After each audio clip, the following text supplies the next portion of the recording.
Okay, guys, this is Carolina Sport 13. This is attempt number 40 at trying to film this right. So let's go ahead.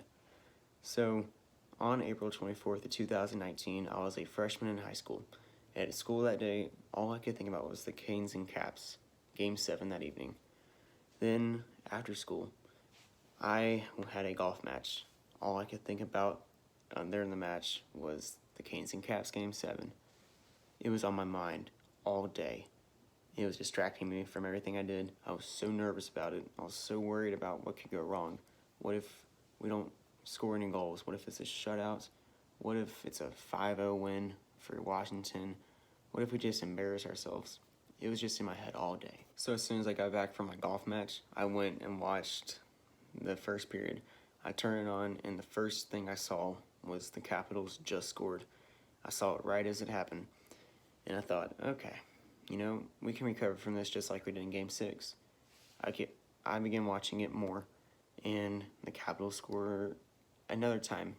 I think it's 2 goals in the first 10 minutes, and at this point I'm thinking, man, the Capitals are just more energetic. They got us right now, right where they wanted us, and it's going to be a very sour end to a splendid season. And it just remains constant for the first period. I'm eating dinner with my family, and everything's just going wrong for the Hurricanes. So then we watch the second period. Second period, not going good.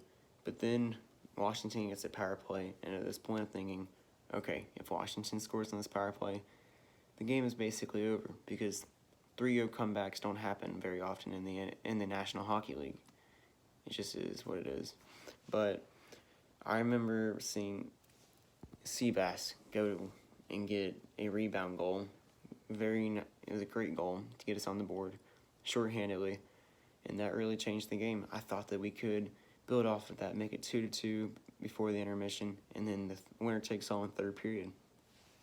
Apparently, Washington did get a 3-on-1 goal. It's right after Aho scored. I thought that would be the end of the game. I thought Washington was going to win 4-1 after that, because they had all momentum right as Carolina gained a slither of hope. I actually began tweeting my end-of-season tweets right whenever Washington got that 3-1 goal. I was saying, thank you guys for the ride this season. Thank you guys for everything you've given to my life to make me happy. Thank you for being relevant again, and thank you for making playoff hockey back in Carolina. And then right as I said that, Turbo scored. I quickly delete that tweet and say, okay guys, game on. Let's go to the third period, get a goal, get this game in our hands. And right as the third period came around, we got a goal thanks to my man Jordan Stahl, literally about 90 seconds into the period.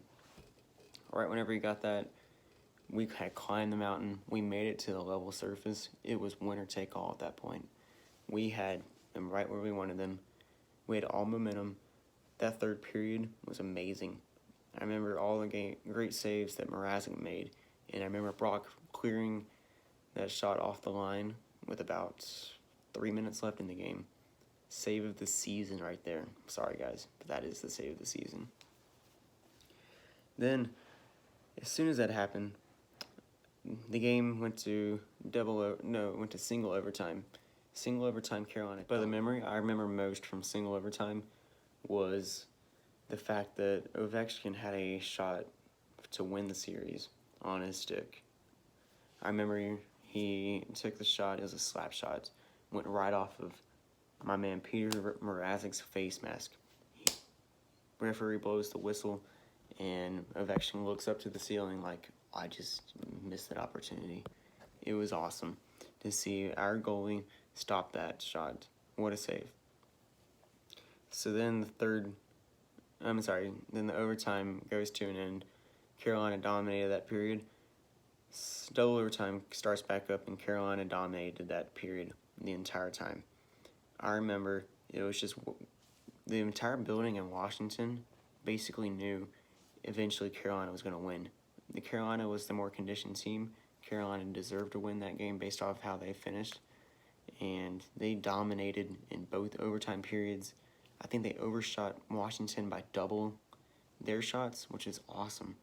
So whenever Justin Williams threw that puck towards the net and Brock McGinn tipped it in, I was absolutely crazy. I screamed outside. I ran downstairs, said, woke my parents up at about 11:36 in the morning. No, 11:36 at night. I told them, guys, we won, we're going to Brooklyn. Oh, it's just such a great memory.